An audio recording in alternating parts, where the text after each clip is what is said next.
Hey, it's Jennifer with Directly Jen. Thanks so much for ordering your Notepad file with Directly Jen. I'm going to go ahead and show you how to upload it to Vistaprint. This one's a little weird because I can't actually find it in here. So what I do is I actually just go and click on Notepad and then click here. And then we're going to click on quantity and however many you want, we'll say 4, and then upload your design.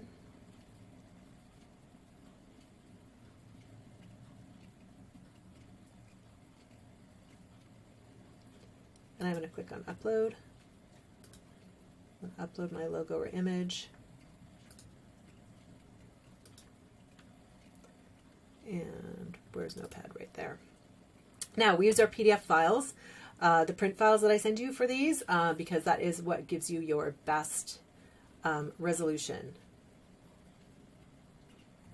All right, so there is our Notepad. You can go ahead and do a little preview of that. That's how it's going to look. Pretty sweet.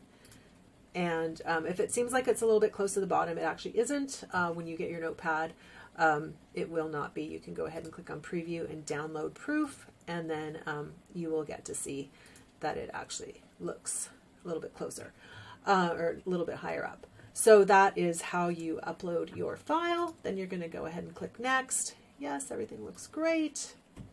Continue.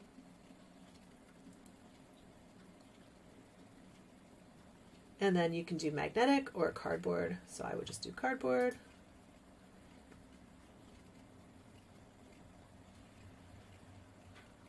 And then we're going to go to our cart. And here we are in our cart. So you've got your notepads. And then just so you know, a great way to save money is through Rakuten, which is an extension in your that you can upload for your browser in Chrome.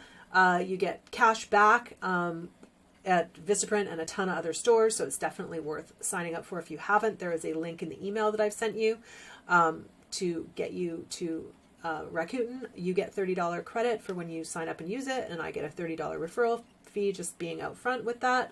So you're just going to click on that, and then it will activate the cash back for you for that. So again, thanks so much for ordering your notepads with Directly Jen. If you have any questions or concerns, please don't hesitate to reach out, and we'll do our best to help you troubleshoot.